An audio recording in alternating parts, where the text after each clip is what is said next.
एक बार फिर आप सभी का स्वागत है, मंदसौर वासियों का, जो इस चर्चा का हिस्सा बनने के लिए यहाँ मौजूद हैं। मेरे साथ एक ऐसी शख्सियत इस समय यहाँ पर मंच पर है जिससे आप पहले से बहुत अच्छे से परिचित हैं। हमारे साथ राजवर्धन सिंह दत्तीगांव जी हैं, वर्तमान सरकार में जिम्मेदार मंत्री हैं, मंदसौर के प्रभारी हैं, और खास बात यह है कि वो किसी भी दल में रहे, मंदसौर का प्रभार उनके पास रहता है। अतीत में कांग्रेस, वर्तमान में भाजपा और भविष्य को लेकर सवाल, इसके साथ वो हमारे साथ में है। तो राजवर्धन सिंह जी, आपका बहुत बहुत स्वागत है हमारे खास कार्यक्रम में। मैं चाहूंगा राजवर्धन सिंह जी के लिए जोरदार तालियां आप इसलिए बजाएं कि वो बुखार से पीड़ित हैं, इसके बावजूद भी वादे के तहत इस कार्यक्रम में मौजूद हैं। कोई और राजनेता होता तो ये 100-150 किलोमीटर की यात्रा इस आधार पर छोड़ सकता था कि तबियत ठीक नहीं है, पर उन्होंने तबियत के स्थान पर संबंधों को महत्व दिया, और यही राजवर्धन सिंह जी की पहचान है। इसलिए मैं चाहूंगा एक बार जोरदार तालियां राजवर्धन सिंह जी के लिए। तो राजवर्धन सिंह जी, चर्चा की शुरुआत करते हैं। हमारे साथी नीचे बोल रहे थे, जब हमारे साथ थे तब भी प्रभारी थे, अब इधर के साथ हैं तो भी प्रभारी हैं। कौन सा प्रभार ज्यादा भाया? देखिए, पाटिल साहब पूर्व विधायक भी हैं और पूर्व जिला कांग्रेस अध्यक्ष भी हैं, और नाटा जी, मेरे ख्याल से नाटा जी के साथ मेरा सेशन था जी। नाटा जी पूर्व मंत्री हैं और तमाम हमारे प्रबुद्धजन विराजमान हैं। कांग्रेस में जब मैं था तो मेरे पास संगठन का प्रभार था जी। पहले एक अवधारणा थी राहुल गांधी की, आम आदमी का सिपाही, उसमें मुझे उज्जैन डिवीजन का इंचार्ज बनाया था। तो भी मैं प्रत्येक ब्लॉक में गया। उसके बाद चुनाव अभियान समिति में मैं प्रभारी रहा, जब संध्या जी उसके अध्यक्ष थे। तो ये दोनों मुख्यतः संगठनात्मक ही कार्य थे। और अब मैं क्योंकि भाजपा सरकार है, सरकार में मैं मंत्री हूं, तो मैं जिले का इंचार्ज प्रभारी हूं। तो दोनों अलग अलग दायित्व हैं, लेकिन दोनों में मंदसौर कॉमन था जी। और मंदसौर बहुत अच्छी जगह है, निसंदेह अच्छी जगह है। यहाँ के लोग बहुत अच्छे हैं, यहाँ की मेहमान नवाजी बहुत अच्छी है। तो मंदसौर तो भाया ही भाया। लेकिन कभी आप कांग्रेस की जड़ों में यहां पानी दिया करते थे, पिछले कुछ समय में मठा कितना डाल पाए? देखिए, मंदसौर परंपरागत भाजपा का बहुत मजबूत क्षेत्र है जी। और उदाहरण मैं सब जगह देता हूं। जिस वक्त कांग्रेस पार्टी ने पूरे प्रदेश में किसान आंदोलन खड़ा किया जी, मंदसौर से खड़ा किया जी, और जब चुनाव के परिणाम आए तो बमुश्किल राम राम करके, वो भी राम राम करके, एक विधायक जीत पाए, वो भी हरदीप डंग, कुछ 100 वोटों से शायद 350। हाँ, बिल्कुल सही कह रहे हैं। तो आप इस बात से अनुमान लगा लीजिए कि मंदसौर में भाजपा कितनी मजबूत है और यहाँ का कार्यकर्ता भाजपा का कितना मजबूत और संकल्पित है। तो मैं जब प्रभारी बना तो कुछ पुराने जो साथी मेरे साथ कांग्रेस में थे जी, अब वो भी आज भाजपा में आ गए हैं। जी। जो पूर्व भाजपा के जिला अध्यक्ष मुकेश काला रहे हो या अन्य दूसरे सदस्य रहे हो, तो निश्चित तौर पे एक बात आप मान लीजिए कि जब नेतृत्व बनता है, नेतृत्व को बनने में सालों साल लगते हैं, और एकदम से जब सालों साल का बना हुआ नेतृत्व किसी दल पार्टी को छोड़ के कहीं और चला जाता है, तो रिक्तता निश्चित तौर पे होती है जी। अब उस रिक्तता को भरने में उस दल पार्टी को बहुत समय लगेगा, और वो लोग जो आ गए वो पलट के तो वापस कभी कांग्रेस को वोट देंगे नहीं। तो कांग्रेस को नुकसान तो निश्चित तौर पे हुआ। थोड़ा आप समझ पाए क्या कांग्रेस की इतनी बुरी हालत यहां पर क्यों है? कांग्रेसियों से पूछना चाहिए आपको। मेरे ख्याल से तो इसलिए है कि हमारा कार्यकर्ता कहीं ज्यादा ओजस्वी, तेजस्वी और कर्मठ है। भाजपा का कार्यकर्ता ज्यादा ओजस्वी, तेजस्वी और कर्मठ है, तो मंदसौर में भाजपा का कार्यकर्ता जितना तेजस्वी है, ओजस्वी है, कर्मठ है, आप बता रहे हैं, बाकी प्रदेश में भाजपा का कार्यकर्ता इतना ओजस्वी, तेजस्वी, कर्मठ क्यों नहीं है? मैंने ऐसा तो नहीं कहा बाकी प्रदेश में नहीं है, मैंने कहा मंदसौर में है।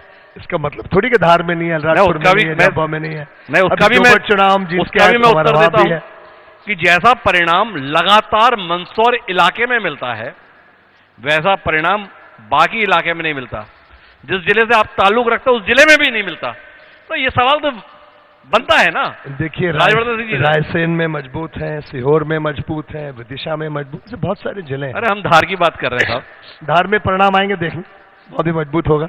अभी वहाँ की नगर पंचायतें हमारे पास में है, जिला पंचायत हमारे पास में है, अधिकांश ग्राम पंचायतें हमारे पास में है, अधिकांश जनपद हमारे पास में है। चाहे कुक्षी हो, जहाँ पे कांग्रेस के हनी बघेल पहले 60,000 वोटों से जीते होंगे, आज कुक्षी में जनपद हमारे पास है, डही जनपद हमारे पास, कुक्षी जनपद हमारे पास, नगर परिषद हमारे पास में, गंधवानी में हमने कहीं बेहतर परफॉर्मेंस करी है, धामनोद, धर्मपुरी। तो मैं आपसे कहना चाह रहा हूँ कि हर एक जगह हमारा इम्प्रूवमेंट सुनिश्चित है और आगे भी होगा और अभी भी हुआ है। भाजपा को काफी नजदीकी से देखने की कोशिश कर रहे हैं। हमें यहाँ लोग बता रहे थे, दत्तेगांव जी आते हैं तो केवल प्रशासनिक बैठक नहीं लेते हैं, संघ कार्यालय भी हो लेते हैं, संगठन कार्यालय भी हो लेते हैं। क्या देख पाए भाजपा और कांग्रेस के अंतर को? थोड़ा इसमें रोशनी मिले आपसे। क्या है भाजपा और क्या थी कांग्रेस? देखिए, भाजपा और विचार परिवार और सब लोग ये कहते रहे हैं, न सिर्फ ये है कि दूरदृष्टि पक्का इरादा, बल्कि सूक्ष्म दृष्टि भी है जी। तो जहां हम दर्शन रखते हैं भविष्य का, जहां परिकल्पना करते हैं कि हमारा राष्ट्र 2047 में कहां होगा, हम इस बात को भी नजरअंदाज नहीं करते कि धरातल पे हमारे ब्लॉक में, हमारे विकासखंड में या हमारे मतदान केंद्रों पे क्या स्थिति परिस्थिति है। जी, सूक्ष्म दृष्टि रखते हैं, इसीलिए 2023 को लेकर बहुत आशंकित हैं आप लोग। नहीं, मैं तो नहीं हूं, मुझे नहीं पता कौन है। और जितने दौरे आपको बताऊं, यकीन मानिए, अगला दौरा मुख्यमंत्री जी का हो तो आप भी आमंत्रित हैं, आप पधारें। अभी कुछ समय पहले मंदसौर में हुआ था, मेरे ख्याल से ऐतिहासिक उनका स्वागत हुआ। और उस स्वागत में मुझे एक विशेष बात ये लगी द्विवेदी जी, कि नौजवानों ने, स्कूल कॉलेज के बच्चों ने, छात्र छात्राओं ने और महिलाओं ने इतना मन से उनका स्वागत किया, जैसे परिवार का सदस्य आया है, जैसे मामा आया है, भाई आया है। और उसमें कोई दिखावट नहीं था, वो अंदर से उनका वास्तविक प्रेम था। और इसका कारण ये है, न सिर्फ हमने भौतिक विकास किया है, जैसे मंदसौर का मैं आपको उदाहरण दूं, अभी जिस क्षेत्र से बाबरगढ़ से आ रहा हूं, गांधी सागर डैम वहां पे बना जब देश आजाद हुआ उस वक्त के आसपास। उसके बाद जवाहरलाल नेहरू पंडित जी हमारे प्रथम प्रधानमंत्री थे। जमीनें उन तमाम गांवों की गई, डूब में गई, लेकिन लाभ शायद उन तमाम गांवों को जितना मिलना था आज तक नहीं मिला। मुख्यमंत्री जी पधारे थे, हम में से बहुत से लोग वहां मौजूद थे। उसी गांधी सागर के पानी से हम लगभग 2.5 लाख हेक्टेयर जमीन यहाँ की सिंचित करने वाले हैं और 2, 4, 5 विधानसभा लाभान्वित होंगी। साथ ही साथ जहां भी हमें लगा कि हमारे पास ये उपलब्ध संसाधन है, तो उनका ऑप्टिमल यूटिलाइजेशन ऑफ रिसोर्सेज का कैसे हो, उस पर ध्यान केंद्रित किया। तो विकास हर दृष्टिकोण से, और साथ ही हितग्राही मूलक जो योजनाएं रही, सामाजिक सुरक्षा के क्षेत्र में मेरा मानना है कि यहाँ पे ऐतिहासिक अनुकरणीय कार्य हुआ है। जब हम छोटे थे या बड़े हो रहे थे, जब पढ़ते थे, आपने भी तमाम समझा देखा है परिस्थितियों को और दलों को और पार्टियों को और सरकारों को। ये हम सुनते थे कि कोई ऑस्ट्रेलिया में पैदा हुआ, कोई यूरोप अमेरिका में पैदा हुआ, तो उसको सोशल सिक्योरिटी मिलती, यानी भूखा कभी नहीं मरेगा, उसको इतना दे दीजिए। ताकि क्षेत्र में हमने लाडली लक्ष्मी से प्रारंभ किया, मातृ वंदना जन्म पे हम देते हैं, और लाडली बहना का जो कार्य अभी कर रहे हैं शिवराज सिंह जी, 23 साल था, 21 साल था, जो 1000 रुपये महीना जाएगा, आगे उसको ले जाके हम 3000 करेंगे। तो ये कितना ज्यादा financial freedom, independence, personal confidence देता है महिलाओं को, बहनों को। और इससे ये भी होता है कि जिस घर में वो पैदा रहा है, वो गृहिणी, वो बहन, वो महिला ये सुनिश्चित करती है कि वो बच्चों की परवरिश में जाए, उनके स्वास्थ्य में जाए, उनकी शिक्षा में जाए, घर के रखरखाव में जाए। तो मेरे ख्याल से ऐसी योजना भी हम लेके आए। संबल जैसी योजना में मैं कहूँगा जी, हमने मेडिकल इंश्योरेंस प्राइवेट होता था, हमने आयुष्मान के माध्यम से मेडिकल इंश्योरेंस की व्यवस्था करी। कर्मकार मंडल से रजिस्ट्रेशन करके जो जीवन बीमा होता था, आप संबल है तो संबल एक तरह से लाइफ इंश्योरेंस है। जनधन खाते जो मोदी जी ने खोले, तो लोगों ने कुछ उनका हास प्रयास उड़ाया, लेकिन आज आप देखिए जो गैस की टंकी की बात हमारा विपक्ष करता है कि किसी प्रधानमंत्री ने आज तक ये सोचा कि ग्रामीण अंचल में हमारी बहनें कैसे उस धुएं में, कोयले के, लकड़ी के कंडों के इतना अंदर जाता है, किसी के फेफड़े में जाके टीबी हो गई, कुछ हमारे छोड़ती बसी पहली बार तो सब्सिडी जो चोरी हो रही थी वो भी सीधी सीधी हटी, और खाते में एक साल में आप एक्सीडेंटल और जीवन बीमा का 200-400 रुपया कटा लो तो 2-2 लाख सुनिश्चित होता है। तो ऐसी तमाम योजनाएं हम लेके आए हैं।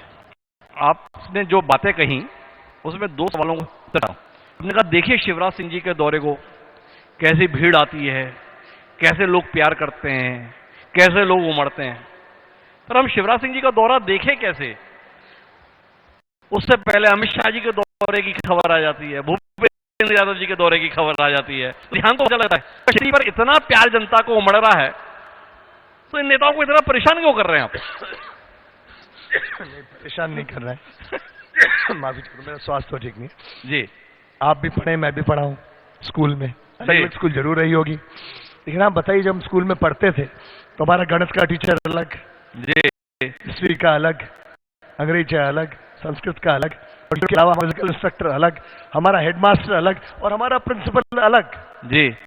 तो हमारे प्रिंसिपल हेडमास्टर भी कभी कभी आते हैं, वो हमें अलग बात देते हैं, हमें पर दिक्कत यह है राजवर्धन सिंह जी, हम तो 2005 से लेकर 2018 तक शिवराज सिंह चौहान को ही प्रिंसिपल के तौर पर देखते आ रहे थे, अचानक वो टीचर भर की हैसियत में कैसे हो गए? थोड़ा बताइए ना। देखिए हमारे यहाँ पे कोई काम छोटा बड़ा नहीं होता।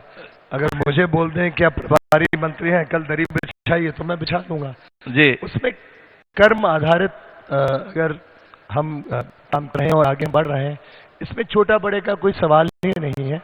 अब ये जरूर है, सुनार का काम सुनार करता है, लोहार का काम लोहार करता है, हर एक व्यक्ति का अपना स्पेशलाइजेशन होता है, लेकिन इस बात पे कोई संदेह निश्चित नहीं है, चाहे कांग्रेस, भाजपा, आप या कोई भी दूसरी पार्टी हो, वो इस बात को स्वीकारेंगे कि शिवराज सिंह जी जैसे व्यक्ति जो एक बहुत ही सामान्य परिवार से, गांव से आए जी, वो चिलचिलाती धूप में, सर्द रातों में, दिन रात नित्य निरंतर अपने कर्म के आधार पर आशीर्वाद से धरा से शीर्ष नेतृत्व पर पहुंचे हैं, तो वो इतना आसान नहीं था।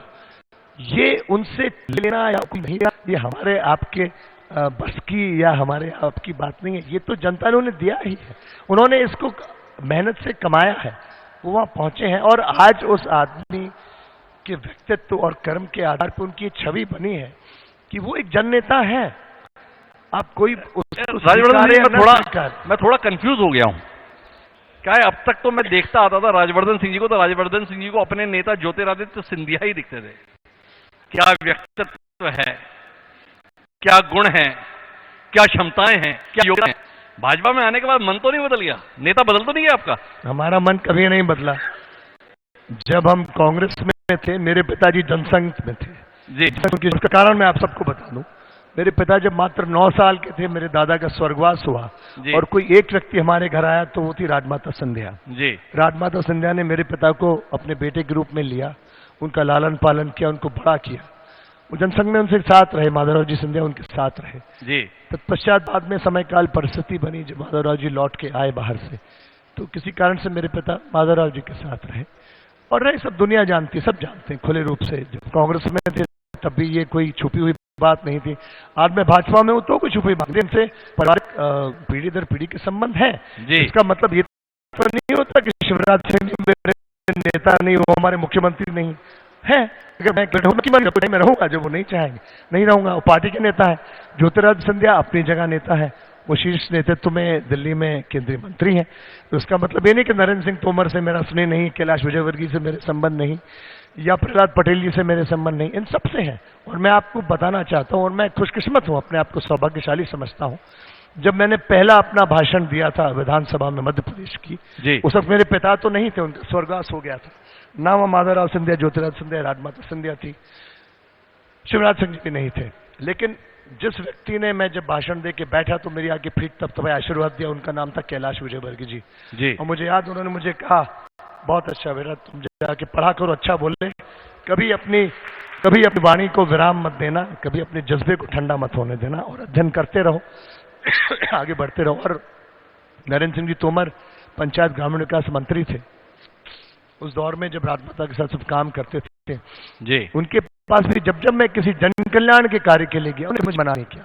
नागेंद्र सिंह जी की मैं बात करना चाहता हूँ, वो हमारे पीडब्ल्यूडी मिनिस्टर रहे, होम मिनिस्टर रहे, मैं भले विपक्ष का विधायक रहा, ऐसा कभी नहीं हुआ कभी मैंने उनसे कुछ बात कही हो, उन्होंने उसका परीक्षण किया, उन्होंने कभी ऐसा नहीं कर। तो नेतृत्व की बात देखिए, जो व्यक्ति होता है अगर वो सीखना चाहे सबसे सीख सकता है। मैं तो आपसे भी सीखता हूँ, दूसरे लोगों से भी सीखता हूँ, राजवर्धन छोटे जी, छोटे कार्यकर्ता भी सीखता हूँ, बड़े से बड़े कार्यकर्ता से उसमें क्या गलत है। एक मासूम सा सवाल है। कैलाश विजयवर्गीय आपको याद है, नरेश सिंह जी की सौम्यता आपको याद है, नागेंद्र सिंह जी की उदारता आपको याद है, शिवराज सिंह जी से तो आप प्रभावित हैं। ये कांग्रेस में भी दो चार कोई नेता हैं जिनसे अभी भी आप प्रभावित हैं। मेरे ख्याल से कमल जी से जो सीखता है वो उनका मैनेजमेंट है जी, उनका टाइम मैनेजमेंट इतना अच्छा है। कमियां सब में होती है, उनमें भी होगी, लेकिन मैंने जब मैं उनके साथ, उनका इतना परफेक्ट टाइम मैनेजमेंट है जी, और जो व्यवस्थाओं का जो मैनेज रिसोर्सेज को जो मैनेज करते हैं बहुत ही अच्छा है, जी। इसको उठाऊंगा नहीं और खुले मन से उसकी मैं प्रशंसा करूंगा।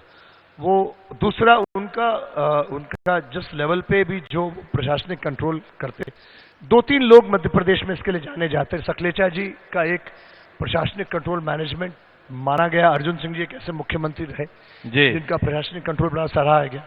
और उस छोटे से दौर में मैंने जो कुछ कई एक आध बार मुझे किस विषय पे मौका मिला, उनका बहुत वो ये चीजें उनकी अच्छाइयों में है। तो कुल मिलाकर कमलनाथ जी के टाइम मैनेजमेंट से आप प्रभावित हैं। कमलनाथ जी इस समय बहुत मैनेज करने की कोशिश कर रहे हैं, उनका मैनेजमेंट कैसा लग रहा है इस बार? कमलनाथ जी कांग्रेस को बदलने के प्रयास में है, मेरी उनको शुभकामनाएं। इतने साल हम लोग रहे, हमने शीर्ष नेतृत्व को भी कोशिश करते देखा जी, लेकिन ज्यादा बदल नहीं पाए। उसमें दूसरी कठिनाइयां, कांग्रेस में तो बहुत कठिनाइयां हैं, दूसरी कठिनाइयां हैं कि वो अलग अलग दिशाओं में और भागों में और विभागों में और नेताओं में बटा हुआ दल है। हमारे यहाँ पे अगर आज विधानसभाएं जो हैं, आकांक्षाई विधानसभा के बहुत से लोग टिकट चाहते हैं, लेकिन मेरा सबको पता है कि टिकट मिलने के क्या मापदंड है। वहां पे कोटा सिस्टम होता है जी, एक नेता को 20 टिकट, 30 टिकट, 40 टिकट, जो भी जितना भी जैसा भी नेतृत्व तय कर ले। कभी कभी तो ऐसा भी होता था, जैसा मेरा पहले 2003 के टिकट का बड़ा झगड़ा पड़ा, किसी कीमत पे एक वरिष्ठ नेता मेरे टिकट के लिए तैयार नहीं थे, पूर्व मुख्यमंत्री जी, आखिर में जाके जब बात आई तो ऊपर जाके जब मेरा टिकट हुआ, अभी 3 टिकट एक साथ, मुझे आज भी याद, मेरा, घनश्याम सिंह जी दतिया का जी, और राजेंद्र भारती जी उज्जैन का अंतिम दिन में हुए। और मेरे को संजय जी का सहयोग तो मिला ही मिला, अर्जुन सिंह जी का भी सहयोग मिला, बहुत कम लोग जानते हैं। जी, लेकिन तब भी ये आया कि चलो ये एक ऐसी टिकट लेने, इसलिए आपको 2 टिकट कहीं और चाहिए। तो ये सब चीज कांग्रेस में होती रही है। अब कमलनाथ जी ने बदल दी, वो सारे टिकट बांट रहे। नहीं, लेकिन कांग्रेस ही कह रहे हैं हमारी जितनी भी दिक्कतें थी वो सब भाजपा में चली गई, अब हमारा मामला सारा ठीक है। क्या कहेंगे, भाजपा को कितनी दिक्कत देने वाले हैं आप लोग? देखिए, सारी दिक्कतें अगर भाजपा में आ जाती तो सारी विधानसभाओं से प्रचंड बहुमत से कांग्रेस जीतती उपचुनाव में। जी, तो क्यों प्रभुराम चौधरी 60,000 से जीते, क्यों तुलसी सिलावट 50,000 से जीते, क्यों दत्ती गांव 32,000 से जीते? ये इतना प्रचंड बहुमत हमें कैसे आया? जी, मुसीबतें तो आ गई थी, तो वहां तो मैदान साफ था, जी, उनको तो जमानत जब्त करा देनी थी ना उन क्षेत्रों में जहां पे वो चुनाव लड़े, जी। वो क्यों नहीं? मुझे ना सत्ता थी, सज्जन सिंह वर्मा हमारे साथ थे, बोले जनता ने कहा अब कांग्रेस का तो कुछ बनने वाला नहीं है, इसलिए इस बार दे दिया, सारा हिसाब इस बार चुकता हो जाएगा। सज्जन सिंह वर्मा को बड़ी उम्मीद है आप लोगों से। अब क्या कहूं मैं, हाथ कंगन को आरसी क्या, पढ़े लिखे को फारसी क्या। नवंबर के पहले हफ्ता में फॉर्म भरा जाएंगे विधानसभा के, जी, अंतिम सप्ताह में मतदान हो जाएगा, दिसंबर मध्य में परिणाम आ जाएगा, 2-3 महीने हैं। 2-3 महीने का समय है, पर ये 2-3 महीने के संदर्भ में 2018 का चुनाव ध्यान में आता है राजवर्धन सिंह जी। इस मालवा अंचल में 2013 में 57 सीटें जीतने वाली भारतीय जनता पार्टी 2018 में 25-27 सीटों पर सिमट गई थी। क्या उम्मीद करें 2023 में? देखिए, मैं शुद्धता, अगर राजनीतिक बात आप कर रहे हैं इसलिए मैं जी। पॉलिटिकल जवाब दूंगा। पॉलिटिकल आंकलन कभी सीटों से नहीं होता, वो परसेंटेज ऑफ वोट शिफ्ट से होता है। आमतौर पे 1-2% वोट की शिफ्ट से सरकारें बदल जाती है। और मेरा दृढ़ मत है कि ज्योतिरादित्य सिंधिया जी जैसा व्यक्ति 3-4% वोट तो कांग्रेस का लेके आ ही गया है, ये मैं मानता हूं। और मैं इसलिए भी मानता हूं कि धरातल पे जब स्थानीय हमारे चुनाव हुए तो हमें दिखा। मेरी विधानसभा उदाहरण में दे दूं, मेरी विधानसभा में सरपंचों के चुनाव हुए, वहां पहले नंबर पे भाजपा, दूसरे पे भाजपा, तीसरे पे भाजपा। एक सक्तली ग्राम पंचायत धार के पास है, वहां अभी भी चुनाव हुआ कुछ महीनों पहले। वहां पे 2 कैंडिडेट लड़े, दोनों भाजपा के लड़े, कांग्रेस का कैंडिडेट ही नहीं था। दोनों मेरे पास आ गए, मैंने कहा चलो जो जीता हमारा। जी। ये मैं सही बता रहा हूं जी। तो जो लोकल गवर्नेंस है, स्थानीय निकाय के चुनाव अति महत्वपूर्ण होते हैं। हर एक आदमी को रोज विधायक सांसद से काम नहीं पड़ता, मंत्री से, मुख्यमंत्री, प्रधानमंत्री से काम नहीं पड़ता, लेकिन उसको नगर निकाय से रोज काम पड़ेगा, उसको सरपंच से रोज काम पड़ेगा, उसको सहकारिता की संस्था से रोज काम पड़ेगा। और उसके बाद में जो जन कल्याणकारी योजना, जब मैंने आपको लाडली लक्ष्मी का बताया, अब देखिए 1.25 करोड़ हमारी बहनें लाभान्वित सीधी सीधी हो रही हैं, उनके जीवन में अमूलचूल परिवर्तन आ रहा है। 21 साल और ट्रैक्टर की और हम संख्या जोड़ें तो मेरे ख्याल से 1.5 करोड़ की का आंकड़ा हम पार कर जाएंगे। अब आप बताइए कि राखी साल में एक बार आती है जब भाई अपनी बहन को कुछ देता है, वचन देता है, और वो सब होता है। यहाँ तो हर महीने मध्य प्रदेश की बहनों को कुछ न कुछ मिलेगा, तो और भी तमाम समूह की बहनें। तो आपको क्या लगता है कि वोट परसेंटेज में इससे कोई फर्क नहीं आने वाला? निश्चित तौर पे सड़कों से, इरिगेशन से, बिजली से, शिक्षा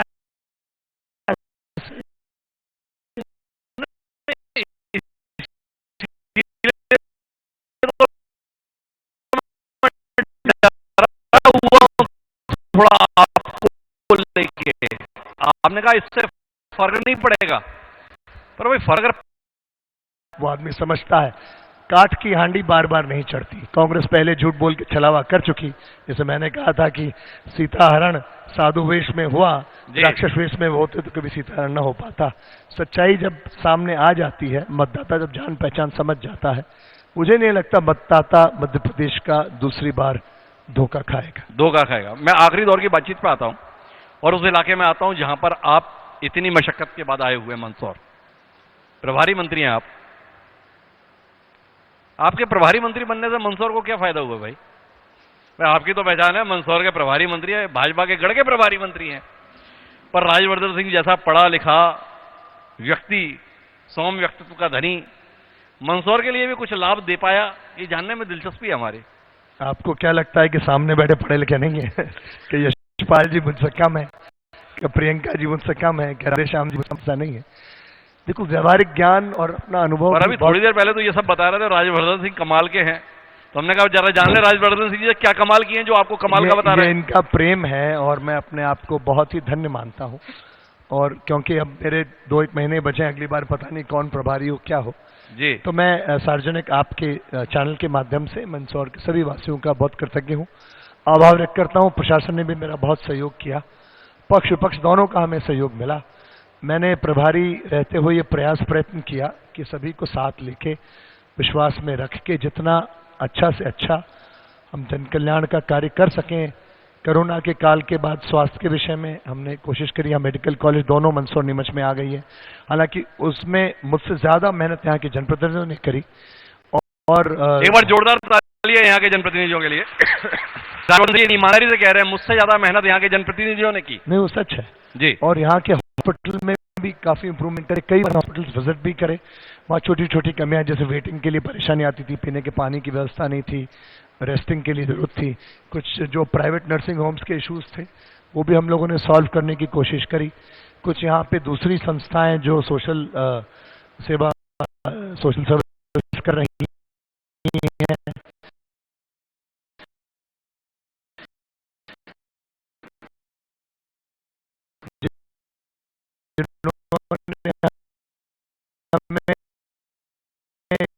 कोरोना के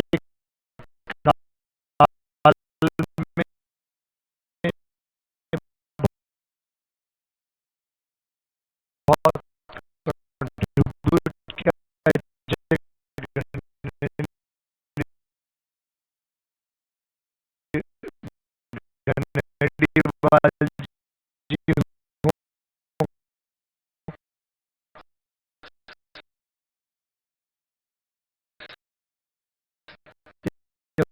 कि हमारे उनको हमें प्रयास किया और उनको देखे अकाउंटेबिलिटी भी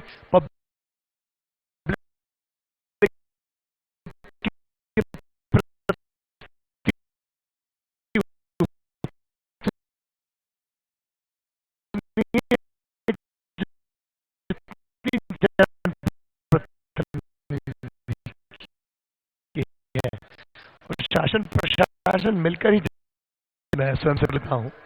मुझे तो ये भी पसंद नहीं कि कोई मेरा बैग उठा के घूमे जी मेरा बस चले तो मैं पायलट गाड़ी भी न रखूं अपने साथ जी को मैं कोई अपना है आज मैं इस पद पे हूँ, ये कोई परमानेंट तो है नहीं। जी जितना समय मुझे मिला मैंने कोशिश करी कि सबका काम कर सकूं और मैंने किसी ऐसे भाव से नहीं करी कि कोई मेरा है कोई मेरा, सभी आपके हैं क्योंकि उस वक्त आपका एक ध्येय है कि आप सबका जितना भला कर सको करो। और करना क्या है, आपके पेन के कुछ लिखने से अगर किसी का भला हो जाए तो उदारता से लिखो, क्या जा रहा है। तो सभी अपने में हैं, तो जो अभी भी कांग्रेस में वो भी उतने ही अपने हैं, तो उनके संदर्भ में कुछ भेद रखें। तो मैं उनको अपना उतना ही मानता हूं, इसलिए जब हो सकता है मतदान हो उससे पहले वो हो सकता है कि पूरे हृदय परिवर्तन से हमारे साथ में जय भाजपा विजय भाजपा का नारा लगाते हुए दिखाई दे। तो कुल मिला के जितने कांग्रेस में उन्हें भी भाजपा की ओर लाने का आमंत्रण दत्ती गांव जी का है। दत्ती गांव जी, अब आखिरी सवाल की ओर आते हैं। यहां पर दो विषय लोगों से बातचीत में उभर कर आता है, एक रोजगार का और दूसरा शिवना की स्वच्छता का। आपके भी संज्ञान में आया होगा, इस पर कोई दृष्टि आपकी, कोई बात जो आप इस मंच से कहना चाहें? मेरे ख्याल से मां शिवना के लिए बधाई के पात्र हैं वो सभी संगठन, क्योंकि बहुत जन भागीदारी भी उसमें हुई, लोगों ने अच्छा हम लोगों को उसमें सपोर्ट किया। मुख्यमंत्री जी भी जब पधारे थे तो पशुपतिनाथ जी के दर्शन करने जब पधारे तो उन्होंने भी पूरी जानकारी भी ली और उस वक्त हमारे जनप्रतिनिधियों ने सबने आग्रह भी किया कि साहब जिस तरीके से हम लोगों ने उज्जैन में महाकाल लोक वगैरह की परिकल्पना करी, पशुपतिनाथ जी के लिए भी हम कुछ ऐसा करें। तो वो विचार भी निश्चित तौर पे वहाँ पे है और शिवना मैया के लिए भी हमारे प्राइवेट लोग भी और दूसरे लोग भी कंट्रीब्यूट निरंतर कर रहे हैं। अब उसको और बेटर कैसे बनाया जाए, इस पे निरंतर हम लोगों ने लोगों से सुझाव भी मांगे हैं और लोगों को देना भी चाहिए, क्योंकि ये जो पर्यावरण का विषय है ये हमारी महती जवाबदारी है, हमारी ड्यूटी है। हमारे से पूर्व की पीढ़ी ने हमें जो दिया है ये हमारा दायित्व और कर्तव्य है कि हम आने वाली पीढ़ी को उससे बेहतर नहीं तो उससे बदतर भी न दें। ये प्लास्टिक का यूज और ये एयर पोल्यूशन और जितना रासायनिक चीजों का यूज, वाटर पोल्यूशन, इन सब पे हमको कॉन्शियसली और आगे होके हमको एफर्ट और काम करना पड़ेगा। ये किसी दल पार्टी धर्म जाति का विषय नहीं है, समूची मानवता के लिए बहुत ही अहम जीने मरने का प्रश्न है। एक रोजगार के विषय में भी कुछ? रोजगार के विषय में मैं समझता हूं कि मंदसौर क्षेत्र में असीम संभावनाएं हैं। असीम संभावना इसलिए है कि मैं दोनों का, मोदी जी का और गडकरी जी का आभार मानूंगा। जो 8 लेन कॉरिडोर हमारे यहाँ से निकल रहा है उसका सेंटर पॉइंट हमारे क्षेत्र में आ रहा है उसका ये बेनिफिट होगा आने वाले भविष्य में कि हम 6 घंटे में दिल्ली और बॉम्बे की दूरी तय कर पाएंगे मिड पॉइंट से। तो हम लोगों ने इंडस्ट्रियल नोड्स आइडेंटिफाई किए हैं डिपार्टमेंट के नाते और करीब 500-550 हेक्टेयर जमीन हम इंडस्ट्री के लिए डिफरेंट पॉइंट्स में यहाँ पे डेवलप कर रहे हैं। मेरे कोलीग MSME के सखलेचा जी भी उस पर काम कर रहे हैं। एक जिला एक उत्पाद में हमने माइक्रो लेवल पे, जैसे लहसन यहाँ का बड़ा फेमस है, मंदसौर की सिंगल कली का लहसन है, आप में से कोई गिफ्ट करें आपको जाते वक्त तो आप भी याद रखेंगे कैसा है। और हमने उसको ब्रांडिंग करने का कोशिश किया, महिलाओं के समूह के माध्यम से उनके अचार बनाना, दूसरी चीजें करना। तो एक जिला एक उत्पाद में वो किया। कुछ 1-2 बैठकें हमने इंडस्ट्रियलिस्ट की भी यहाँ पे ली, छोटे बड़े सभी मंडी व्यापारियों की भी ली। उनको हमने इनकरेज करने की कोशिश करी है कि आप थोड़ा सा करेज करके आगे आओ और इसका पार्ट अभी से बनो, क्योंकि फ्यूचर में न सिर्फ यहाँ पे इंडस्ट्री का स्कोप है 8 लेन की वजह से, बल्कि जो गांधी सागर में जो वन क्षेत्र है वहाँ पे चीता को भी लाने की तैयारी चल रही है। फेंसिंग की हम लोग तैयारी वहाँ पे कर रहे हैं और दार्शनिक भी बहुत है। तो टूरिज्म के पॉइंट ऑफ व्यू से भी अगर 6-6 घंटे में दिल्ली बम्बई से कोई आ पाएगा तो डेफिनेटली लोग नई जगह तलाश कर रहे हैं, लोग आएंगे। तो संभावनाएं आपको काफी दिखाई संभावनाएं बहुत है। तो ये हमारी सारी बातचीत थी राजवर्धन सिंह दत्तीगांव, मंत्री मध्य प्रदेश शासन। पर एक सवाल विधायक बदनावर से है और वो सवाल मेरे पास आया है आपके पुराने शुभचिंतक माननीय दिग्विजय सिंह जी की ओर से। दिग्विजय सिंह जी ने आज पत्र लिखा है कि बदनावर में एक इंडस्ट्री के लिए जमीनों का जबरिया अधिग्रहण हो रहा है, उनको मुआवजा नहीं मिल रहा है, और अगर उनके पुनर्स्थापन और मुआवजे के संदर्भ में कार्रवाई नहीं हुई तो वो आकर आपके इलाके में आंदोलन करेंगे। मैं उनको घर दे दूंगा, मतदाता सूची में उनका नाम भी जुड़वा दूंगा। धरना क्यों दें कि चुनाव लड़े, मैंने आमंत्रित करता हूं बदनावर से, उनका स्वागत, मुझे कोई कठिनाई नहीं। मेरे पितातुल्य हैं, अग्रज हैं, वरिष्ठ हैं। मैं बताना चाहता हूं सबकी जानकारी के लिए कि पीएम मेगा मित्र जो पार्क वहां पे सैंक्शन हुआ है जी, करीब 1600 एकड़ जमीन में वो बन रहा है। भैंसोला ग्राम, दोत्रिया और आसपास के क्षेत्र की उसमें जमीन है। उसमें करीब करीब 90% जमीन सरकारी है जी, शासकीय है। वो जमीन ऐसी है, आप पधारेंगे तो आप भी पधारें, मैं आपको सब्बल दूंगा, उस सब्बल को ठोकिएगा जी। सब्बल मुश्किल से 1 या 2 फीट से ज्यादा अंदर नहीं जाएगी क्योंकि नीचे पत्थर है। उस जमीन की 1 बीघा में गेहूं की उपज मुश्किल 2 क्विंटल होती है। किसी ने कब्जा 10-20 बीघा और कब्जा 10-20 बीघा पे भी कर लिया होगा तो साल का वो 20-25 हजार से ज्यादा नहीं कमा पाएगा। उन लोगों को भ्रमित किया जा रहा है, और जहां गवर्नमेंट एक्वायर भी अगर करेगी तो as per norms, as per rules करेगी, कुछ भी अनैतिक कार्य वहां नहीं होगा। जो हैबिटेट्स वहां से शिफ्ट भी हो रहे हैं वो अंदर है, उनको मेन रोड पे उनकी सहमति से हम वहां पे शिफ्ट कर रहे हैं। तो जैसा दिग्विजय सिंह जी कह रहे हैं, और उन घरों को मैंने लोगों को बताया कि आप इतनी मेहनत करके धूप में पत्थर तोड़ के चिलचिलाती तागारी उठा के इतनी मेहनत करोगे तब आप 20-25 हजार रुपये साल का, यहाँ के घर के अगर आपके 2 या 3 लोग भी एम्प्लॉय वहां पे होंगे तो उनको 10 से 15 हजार महीने का आराम से मिलेगा।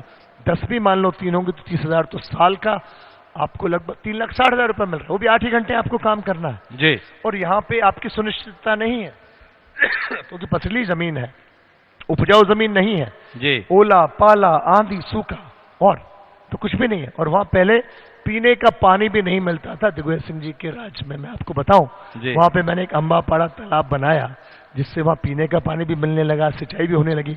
उसके समीप ही एक वाघापाड़ा तालाब बनाया जहां उनको पीने का पानी मिलने लगा, सिंचाई होने लगी।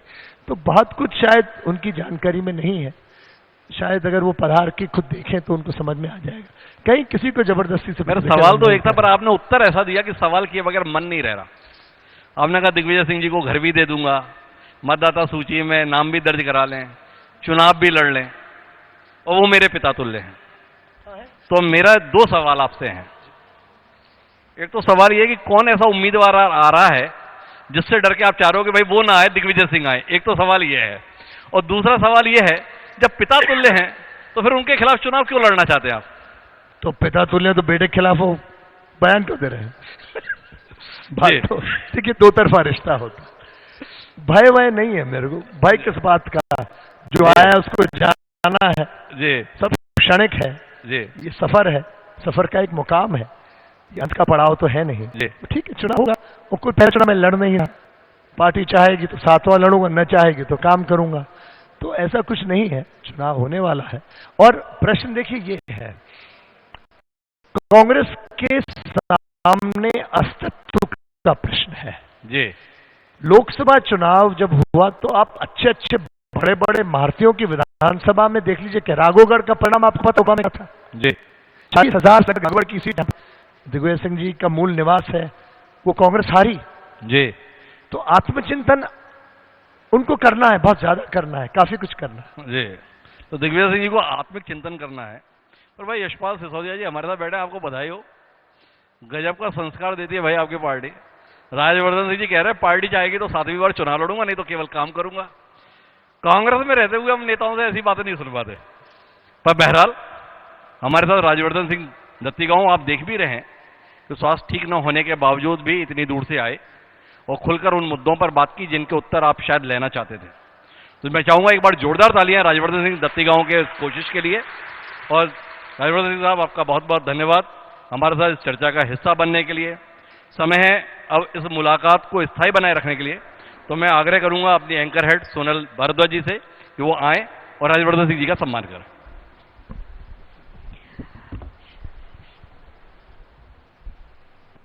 तो हमारी जो परंपरा है स्मृति चिन्ह और शॉल शिफल से सम्मान करके स्वागत करने की और अभिनंदन करने की कि वो यहाँ पधारे।